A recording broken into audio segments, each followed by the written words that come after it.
If we can help them to manage their behavior, then that will help them in the long run. And I think part of that conversation could be if we link misbehavior with executive function skills, because that's where that misbehavior is stemming from. That might help us to help the young person understand that and then start to manage their own behavior. Absolutely, you've got hit the nail on the head. That's exactly the approach.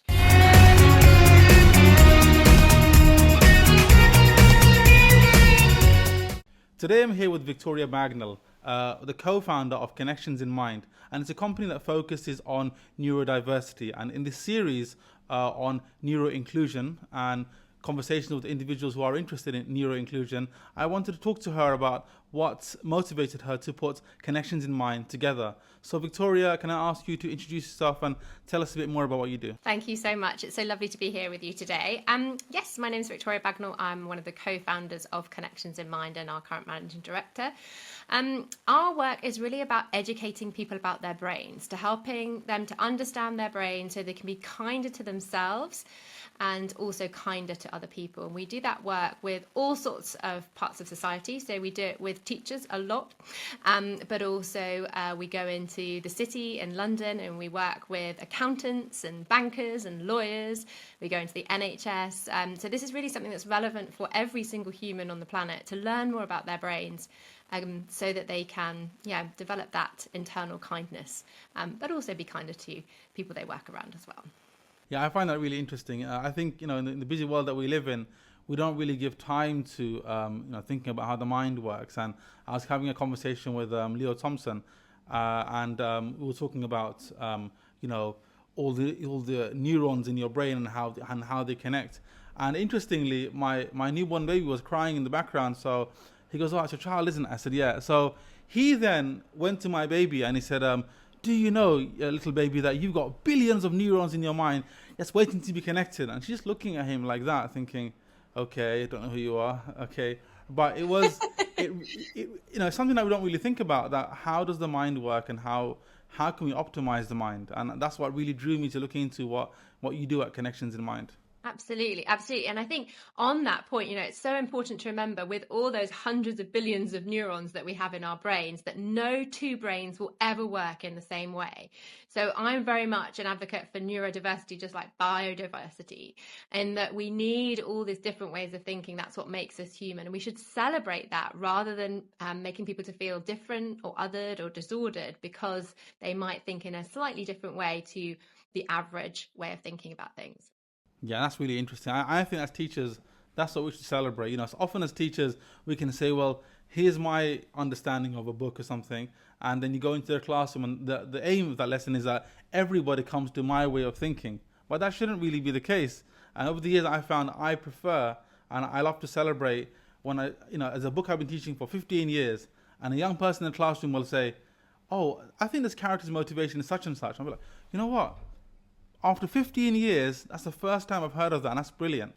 Yeah, it's amazing, isn't it? And it's that kind of originality of thought that we get from divergent thinking, and that's really important from evolutionary kind of perspective in terms of the reason we have it in society is because it has kept us at the forefront of kind of mastery of the world, and so it's so important that we have this diversity. And I think the current paradigm about this disordered and normal thinking is just very it's inaccurate, first of all, but also it just makes people feel bad about themselves, which that's how I felt as I was growing up. I was made to feel like I was bad, that I was lazy, that that I didn't fit in society and I should be ashamed of myself. And that is not a way I think any young person should be brought up in this world. No. Because you're angst-ridden as a young person. And if you're suddenly told that, well, you don't fit into what it constitutes normal, which is a word I completely dislike, then you feel like an outsider to everybody else. And, that's the worst type of way to feel because already, as a teenager, you're going through so many changes. The worst way to feel is to be told by the adults around you, "Oh, you're not like everybody else," and that's the problem. Yeah, and I think it then gives license to the bullies and people who will kind of take advantage of that. So when we have systems within our education system that kind of make people feel that they're different, that then gives permission for people to take advantage of that and to make people feel even worse about themselves. So it's really important as teachers that we really model that inclusivity, and that value that different ways of thinking bring to the lesson, rather than them being kind of different or strange or odd. It is about inclusion, because I think that um, the previous attitudes towards children with special needs and diverse needs was, well, we take them out of the classroom and put them somewhere else. But how does that make the young person feel? And how is that supposed to make them feel like they're a part of the classroom? There are ways of adaptive teaching wherein you can keep those students in the classroom, and they could be a special group wherein they are working on a specific task, and at the end of the class you can say, right, they've been working away on a part that you haven't looked at. Let's hear from them now. And suddenly, they're the experts on this part that they've been working on, and the rest of the class have to listen to them. And now they're no longer just on par with the others; they're actually slightly higher because they're the experts on the part the other students haven't focused on. And it's just up to the teacher to manage those techniques and strategies, rather than take the easy way out and say, right, I don't want those students in my classroom. I want them outside. Yeah, and that kind of like sloping shoulders of putting the responsibility on the SEN department, or the Senko, is just really really challenging, because they don't have the resources to support all of the students that need that support. So we need to be really inclusive in our practices in classrooms, but I don't want to kind of feel like we need to overload teachers with what they need to do. They're already doing so much for young people. So I'm a great believer in universal design for learning. So designing all of our lessons with the neurodivergent young people in mind, which will benefit every single learner, rather than having to make 5 or 6 different lessons for different ways of thinking. You can meet everybody's needs in one hit, as it were. Yeah. That's really fascinating. Tell me more about that universal approach to lesson plans and tailoring your lessons in that way. So we offer training in this, and I think the schools that we've got that are working with this find it so helpful to understand what exactly teachers can do, and also a lot of the Senkos that we work with, they can kind of then evaluate high quality adaptive teaching. What does that look like? So there's 5 key principles to it. The first one is developing children's interoception. That's their ability to read their body signals and understand if they're dysregulated or regulated, because we can only learn when our brains are regulated, when they're in that kind of learning zone. So that's the first step. The second step is about helping children to learn self-regulation strategies through a process called co-regulations, which is where we use our nervous system to help regulate young people, and then they learn to do it independently. But our role in that is very important. The third one is about normalizing and talking about differences in our executive functioning, which is what is the kind of underneath all of neurodivergent traits. And so it's a really kind of inclusive approach, because it can kind of touch on all sorts of different challenges that children might have in terms of their brain functioning and the way that they're tackling the subject matter.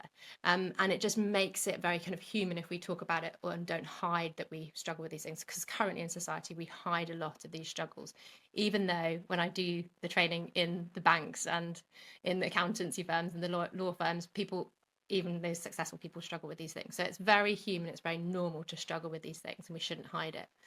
The next bit is about using a technique called mental contrasting, which has been proven in the science to be a great way of helping people to reach their goals. And so what you do is you say, right, here's the learning task. What is going to get in the way of us completing this learning task? So again, you're helping them to develop that metacognitive process. What support do I need so that I can reach this kind of and do this learning task?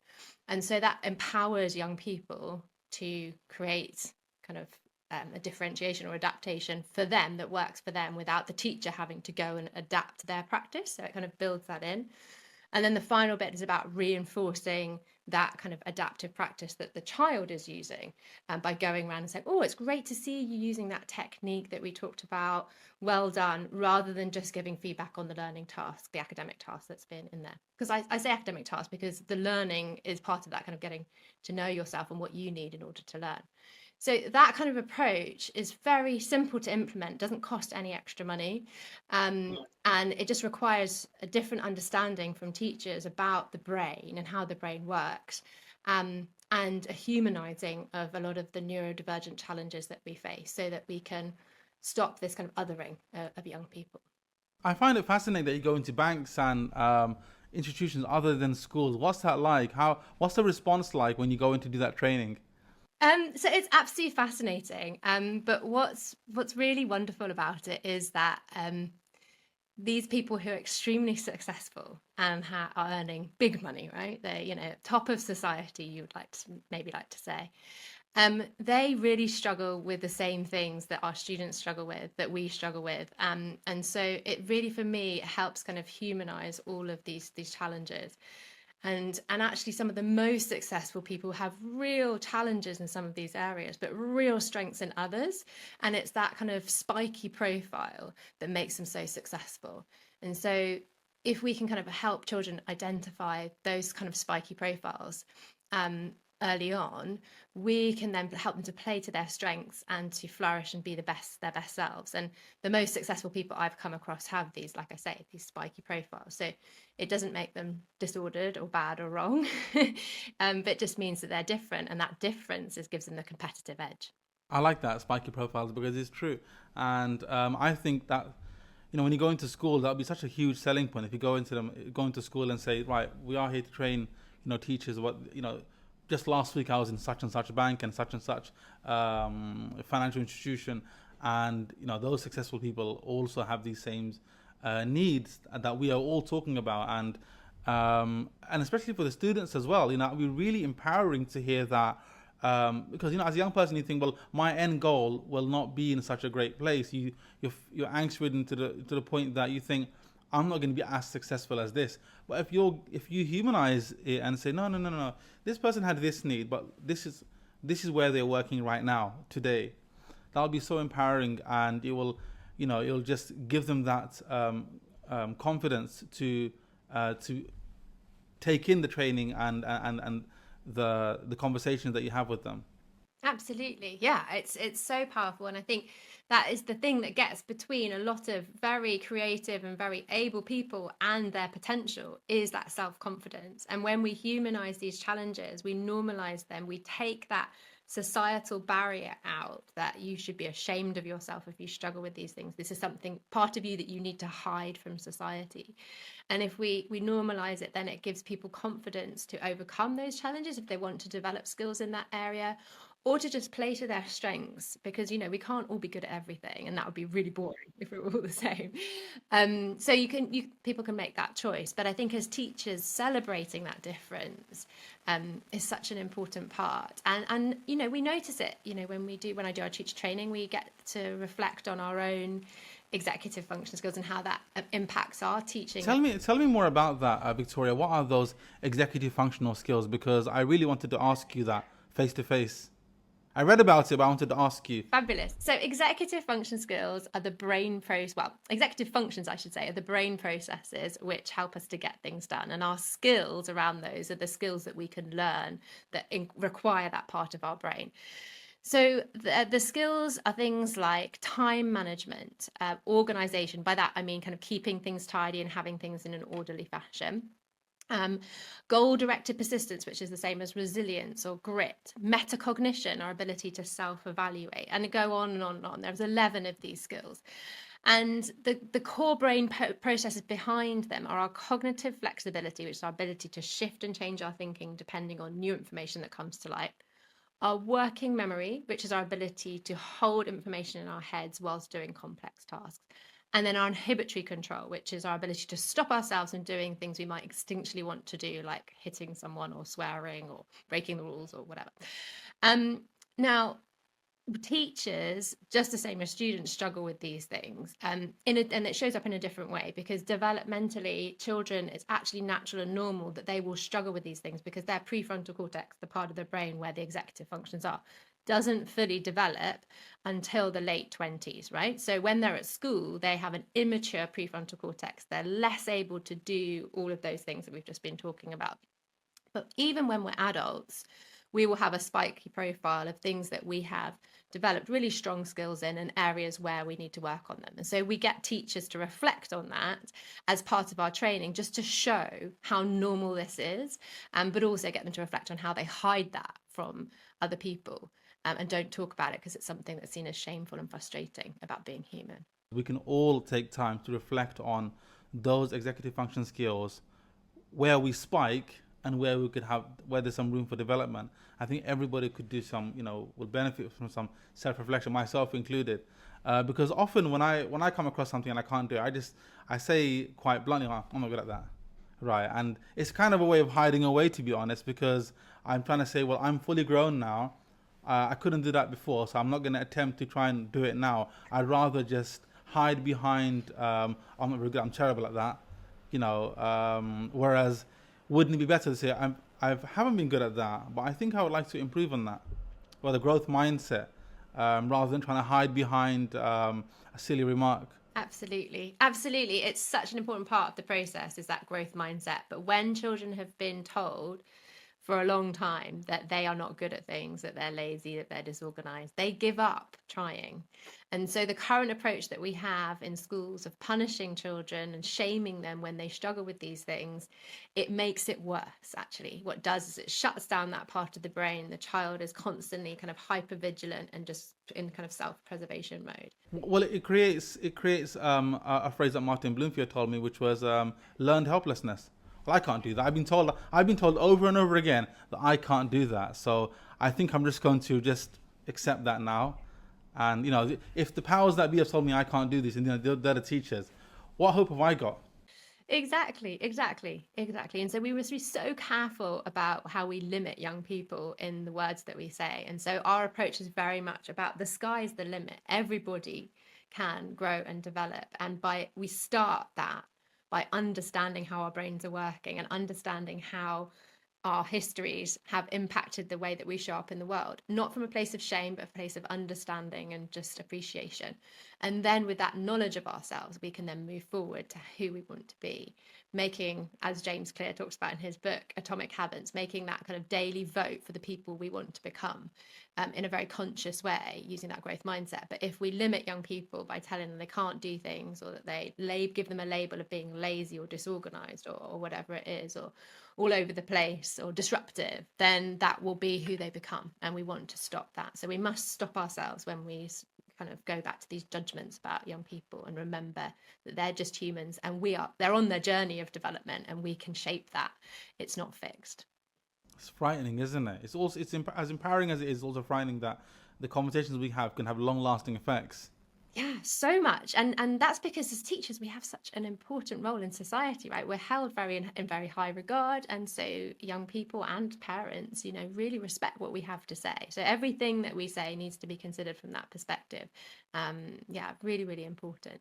Thank you. Okay. Well, I could talk to you for ages, but we do have a bunch of questions to get through, so I thought I'd get to those first, which was we have covered actually the first two, but I do want to ask you what inspired you to go into this. What's your story? What's your I'm always fascinated to hear what encouraged a person to go into the field that they did. And because it just I'm a big human interest. If I was a journalist, I'd be doing human interest stories all the time. It's wonderful. And you know what? We learn best in that way as well. So stories is how traditionally human beings have learned and developed. So yeah, happy to share my story. So mine is a story of being neurodivergent myself. I'm dyslexic. So I grew up in the 80s, really struggling with being different, being recognized as different by my teachers and my peers. I was bullied at school and made to feel like I didn't fit in.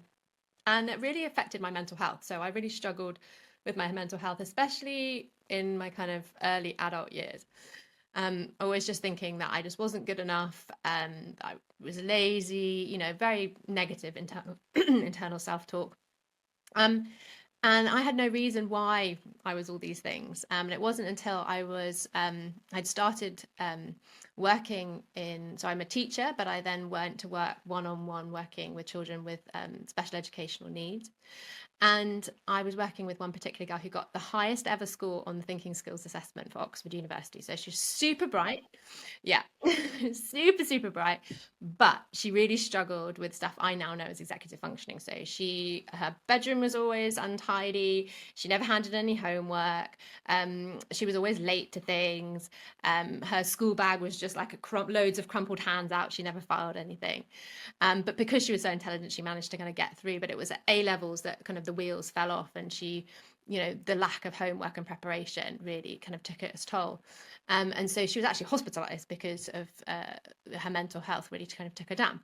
So, excuse me, just a little cough there. So I was speaking to the psychiatrist who was working on her case in hospital and saying, what is it going on with this young lady? And she said, you got to read this book. This book's called Smart But Scattered Teens. I read the book and it was all about executive functioning. And I was just like, oh my goodness, this is this young lady, but also this had been me as I was growing up. And I suddenly had a new lens for what was going on for me that meant that I wasn't bad. And it completely changed my life. So I then jumped on the next plane over to America and went to meet the author, Peg Dawson, and took her out for lunch and said, Peg... You just did that. You just wanted to go out and meet the author and that. Wish I could do that. Well, I was just so blown away by it. I was like, Peg, you want to come to England? We need this training in England, not least to help this young lady, but also, I knew there were so many other students that would benefit. And so that was back in 2015. And so really since that moment, I've just known I want to dedicate my life to this work. And as I do more and more of it, the more and more we have truly life-changing impacts on young people's lives and adults' lives for that matter, the more I just think that we just need everybody to know about this. So I've just dedicated my life to this work, about educating people about their brains. And then they can use that information however they wish. But we do also offer training, which is very kind of practical as well, of what they can do to make a more neuro-inclusive classroom. That's so inspiring because, Victoria, because in essence, you met your younger self. There's that movie, I think Looper, I think it is, Yeah. where Bruce Willis meets his younger self. You met your younger self and you thought, how can I help this person? And in a way, you then also helped yourself as well, because you had your epiphany moment and thought, well, this person is me, and I never had anyone to open the door for me, as it were, and so you did that for her, and then it had a positive knock-on effect on the direction that your life took as well. That's very, very inspiring. Yeah, it was an incredible moment. But yeah, and as I say, now it's changing literally hundreds of people's lives every day. And the more work we do, the more people it reached. I think we calculated we reached over 15,000 people last year. So it's getting bigger and bigger every year. Yeah, I've been trying to get this podcast organized for months now, and you're such a busy, busy person. So I'm very grateful to have this time with you because of all the lives that you're changing. So that's the proof's in the pudding, as it were. My second question to you, Victoria, was so what were some of the common challenges that people face with executive functioning skills, and how do you address them? Does a person have to go through some kind of test to find out what the spikes are and what the areas of improvement are? How do you determine what areas a person should improve on? Okay, so that's a really good question. Because our executive functioning in our brain, so what our brain is doing, is very subjective to our environment and what's going on for us. So when we're dysregulated, it's more difficult for that part of our brain to do what it needs to do. So that means that our profile can change depending whether we're hungry, whether we haven't slept, whether we haven't connected with the people that we love, whether we feel lonely. So many different factors can impact it. But also our skill sets can be impacted too. So for whatever reason, we might have developed amazing skills for our working memory, probably because we've struggled with that and we're doing really well. No one will even notice that we struggled with our working memory, but we'll have some other areas where we don't have very strong skills, maybe because I'm not very good at that. I'm just not good at time management or whatever it is. I'm terrible at time management. I've lost friends over the fact that I'm always late everywhere I go, and the friends that I do have, those are the real friends because they've stuck around. And well, the first thing is to be aware. Oh, I'm that very we aware. are Trust me. struggling with these things. Yeah, well, that's good. But a lot of young people aren't, right? Because their metacognition hasn't fully developed yet. So they're just not aware that this is a problem for them. And that can be a real barrier to them wanting to change. So the first thing is to be aware. Once you're aware, is to set yourself some goals on what you want to do. Okay. So are there some areas of your life where it's really critical that you need to be on time? So can we work on that area first? So for example, for young people, it might be around getting to school on time, but for you, it might be about getting to important events like weddings on time. Um, so um, so then it's about kind of setting that goal, and then we use that technique, that mental contrasting I talked about earlier. So that's where I want to get to. I want to be able to be on time for really important events. Okay, what gets in the way? Okay, well, I leave things to the last minute. I set myself a timer and then I ignore it, whatever it is. So then you reflect on that. What is it that's getting in the way? And then you use that knowledge you have of yourself to make a plan based on that. And then you put that plan into action, knowing that it will take you at least 60 iterations of the new task before it becomes a habit. So it's not about doing it once.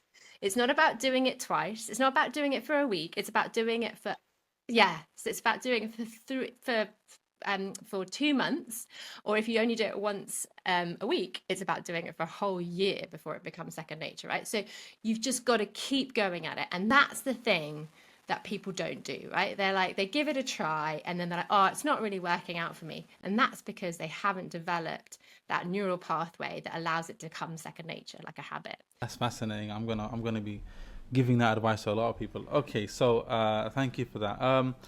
I would imagine, Victoria, over your various training sessions, you met various different people. Are there any misconceptions rather about executive function that you often encounter people as having? Absolutely. Yeah. So a lot of people think that executive function challenges are down to character, that someone who is always late doesn't respect other people's time and that they consider it to be rude. In certain cultures, maybe in your home culture, maybe in parts of Africa, which I've traveled to, that kind of need for punctuality isn't there culturally. So it's a very interesting kind of cultural background that we've got going on there. Also, people presume that young people are defiant, manipulative, disruptive, naughty, all of these kind of quite negative terms that we might use to describe young people. Those things are all attributed to our executive functioning. So if we're using any of those kind of negative terms, maybe even we're saying things like, oh, they're just doing that for attention. I always substitute that with the executive function skill that that child needs to develop. Okay, so if somebody is disruptive, they're struggling with their sustained attention. They're struggling to keep on task. If somebody is seeking attention, it's because they haven't had their need for connection met, okay? And they're struggling with their emotional regulation and they're using that seeking out attention to co-regulate with someone. So we need to look at that. So there's through the lens of executive functioning and understanding how our brains work, we can shift our view of all of these kind of challenging behaviors or things that we find difficult within the classroom. And we can find new ways to solve those problems, which are much more child-centered and less kind of formed in judgment. Quite often, lots of schools all across the world, when it comes to children's behavior, they'll say this is the misbehavior and this is our sanction. But there's never really a focus on where's that behavior coming from, you know. And I've spoken about with behavior management experts about behavior self-management. You know, we would much rather our young people, we help them to manage their own behavior, not rather than us doing the firefighting. That's not going to solve anything. If we can help them to manage their behavior, then that will help them in the long run. And I think part of that conversation could be if we link misbehavior with executive function skills, because that's where that misbehavior is stemming from. That might help us to help the young person understand that and then start to manage their own behavior. Absolutely, you've got hit the nail on the head. That's exactly the approach. And so it's really helping us to see all of these things that we find troublesome and that get in the way of learning in our schools in a completely different light, and helping young people to be much more self-aware about what gets in the way of learning for them, so that they go off into adulthood with a real understanding of what makes them productive and how they can make best use of their time. Those are skills that are really important for adulthood. I would argue more important than learning what a rhombus is or how many wives Henry VIII had. So I think, that's what we need to be prioritizing in our schools these days. There is a focus on well-being now, and well-being is finding its way into behavior management strategies and behavior policies. So, if a child comes in late, you don't want to, berate the child and say, "Why were you late? For you got detention." It's, from a well-being point of view, it's better to say, "Right, what's wrong? Can I help? Is there something that happened this morning?" And that's really good. That's a step in the right direction for sure. But I think another few steps in the right direction would be, well, what need has not been met when it comes from executive function point of view. That's a different dimension that schools could start considering when it comes to the formulation of the behavior policies. So it's got, as well as having well-being thrown in, it's also got executive function thrown in as well, and that will really empower and really help school behavior policies become more not just diverse but more holistic in their approach. Absolutely, absolutely, 100%.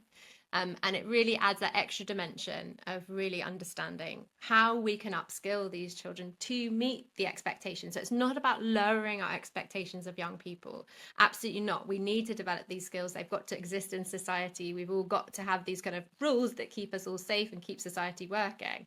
But we can do that in a way, just the same as we develop any other skill, in a really supportive and understanding way. My next question was on neuro inclusion and belonging. So, what does this mean in practical terms in educational and workplace settings? Neuro inclusion and belonging. How does that actuate in the workplace and also in education as well? Yeah, it's such an important thing.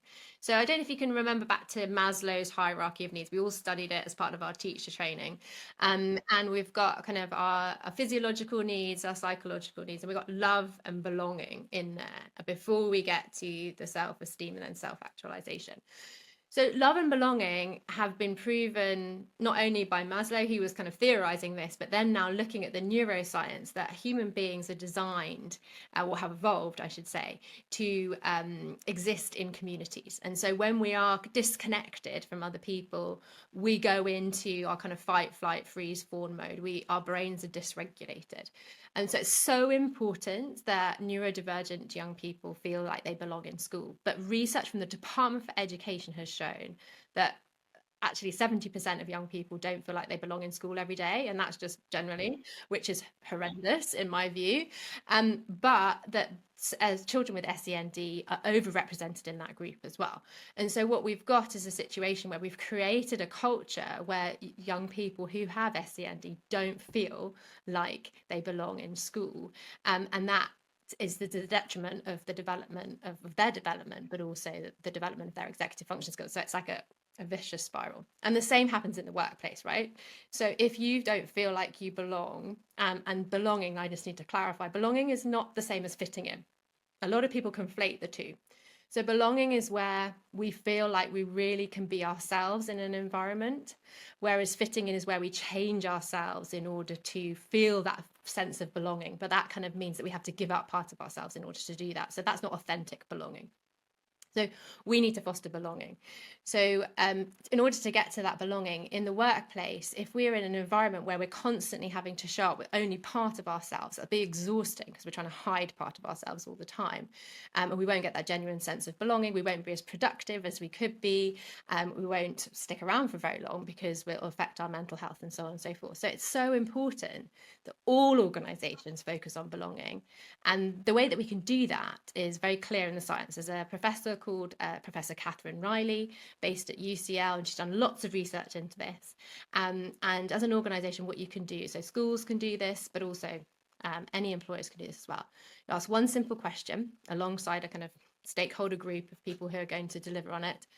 Does everyone feel like they belong in our organization? And if not, what are we going to do about it? And you put in practice this kind of action research where you're constantly gathering data and you are working on how we can make sure everyone feels like they belong. So in a school, it's brilliant because your students can get involved. You can make sure you've got stakeholders from across all the different diversities, and you can really pull together a real policy on belonging. And that have a huge impact on attainment for young people, because when we belong, we can reach self-actualization. But when we don't feel like we belong, we'll always miss the mark of our potential. If a child doesn't feel like they belong, then what are we doing to foster that? And even Ira Myford, who's from ILM Education, she's done a session on Maslow's before Bloom's. So we have to address these needs first, before we talk about Bloom's technology, Bloom's taxonomy, and the learning tier. So I think definitely belonging has to happen first before a student will engage with anything within the school. What strategies or exercises do you recommend for a person improving their executive function skills? What are some takeaways viewers can take from this video? It's really important to remember that anyone can develop their executive function skills just like any skill. So again, we mustn't think, oh, I'm just not good at time management, that's just me. We can think, okay, I'm not good at time management now, but that's something I can work on if I choose to. And that doesn't mean that we all need to be, the same and behave in the same way. But if we choose to work on these things, we can. So I would say the first step is to go onto our website, connectionsinmind.com, and then for free, you can fill out your executive function questionnaire. So it's very clear on the homepage. You can fill that out and you get a personalized PDF report from that, which gives advice as to what you can do. That's brilliant. It's brilliant. It's such a great resource. And we have over 1,000 people a month completing that questionnaire. So you're in great hands with that. And that will give you some strategies. Now, a lot of the feedback we get, well, none of these are like rocket science, and it's not. And I think that's the really important thing, is that we all know what we need to do in order to be better at these things. We just don't do it, and that's the issue.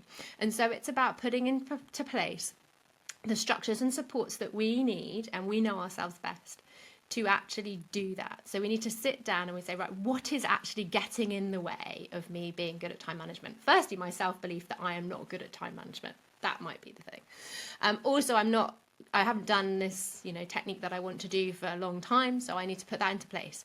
A lot of people who struggle with executive function challenges struggle with their goal-directed persistence, which is like keeping going at something for that long. So that can compound the issue. So having someone who can hold you accountable, that might be your partner, might be a family member, might be someone at work, might be someone within a school setting if you're in a school setting. So having that accountability partner has been proved by the research to be so important in this process. And so it's about then kind of putting that strategy into place over those 60 times. So, for example, if your strategy was to have a reminder that went off 15 minutes before you needed to leave somewhere, and you then kind of went through the process of getting ready to go, and then you left on time, you would need to do that kind of 60 times. And then you'd evaluate how you're doing as you're going along with the accountability partner, right? How did it go this week? What went well? What didn't go so well? And how can I kind of adjust my little strategy to make it even better for my life so that it fits better? And so that's the kind of process that really works. And that's what we do in coaching. So that we have a team of executive function coaches that offer that service for people who want to pay to have that support, because they can see the importance of investing in that skill for themselves. They can also get it funded by the government in the UK from Access to Work as well, because the government sees the value in getting people upskilled in these skills as well. And they've seen the research that it is really impactful. So that's what I would recommend. It's that kind of slow, steady progress towards the goal, and not berating ourselves for having challenges with these things. And I want to challenge you and say, does a person have to go off to a retreat? So there's these very, very expensive retreats where you go away for 60 days and it's just you and no phone, all this kind of stuff. Or can we do the questionnaire and then start implementing them while we're still in the real world and functioning in the real world? And can we implement those steps over 60 days while we're living our daily lives? Absolutely. No. You definitely don't need to go to an expensive retreat. In fact, I would say actually that is less likely to work, because the research is very clear that it's got to be in your normal environment, because otherwise... Not putting yourself into a bubble. Yeah. And once you come out of that bubble, it's like, well, that was that. Exactly. So doing it what works for you, and again, coming back to that James Clear, it's like something that is just a small vote for the person you want to become every single day. That's what makes the difference. It's not about a sudden transformation. Da-da, here I am, this new person. No, it's about chipping away at where you want to get to, but doing it consistently over time. And that's the hard bit. That's the bit where people come unstuck. In terms of future trends, then, where do you see the field of neuro inclusion and executive functioning heading in the next decade? So I dream of a society where every environment will be neuro-inclusive, and we will celebrate the wonderful diversity of humanity in terms of our neurodiversity and all sorts of other diversities too. So that's what I dream of. And I think that's probably in our horizon in the next 100 years, probably, if I'm being realistic. I think over the next 10 years, I would love to see schools really beginning to embrace this approach. It is a You need to transform the entire culture of a school though in order to do this. Like you said, it's like behavior policies, it's all the policies, it's all how like the judgments and biases that we have within school. So in the next kind of 20 years, I'd like to see the majority of schools really kind of engaging with this. But I think they're going to be the leading light in society, as they are in so many different things, and that's going to then trickle down into the next generation, so that by the time the people who we're currently educating in the next kind of 20 years get through kind of adulthood, we're going to have really kind of educated out, as it were, the biases and the discrimination that we currently have against neurodivergent thinking.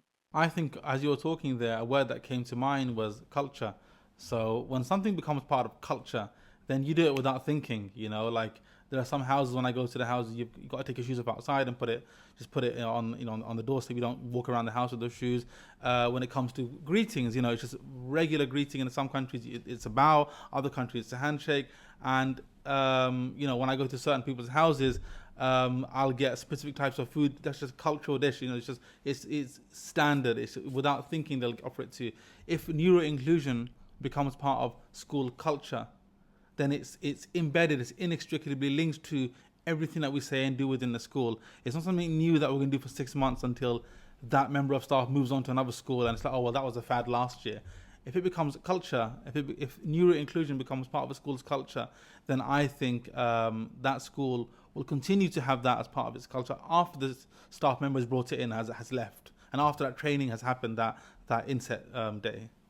Absolutely. It's about that long-term change. And so I always say to schools, this is not a 1 year process. This is not a 2 year process. This is a 10-year process. And yes, you'll be getting incrementally closer to that neuro inclusion goal within those 10 years. And the last kind of 3 years, you'll be almost there, but still kind of mastering that.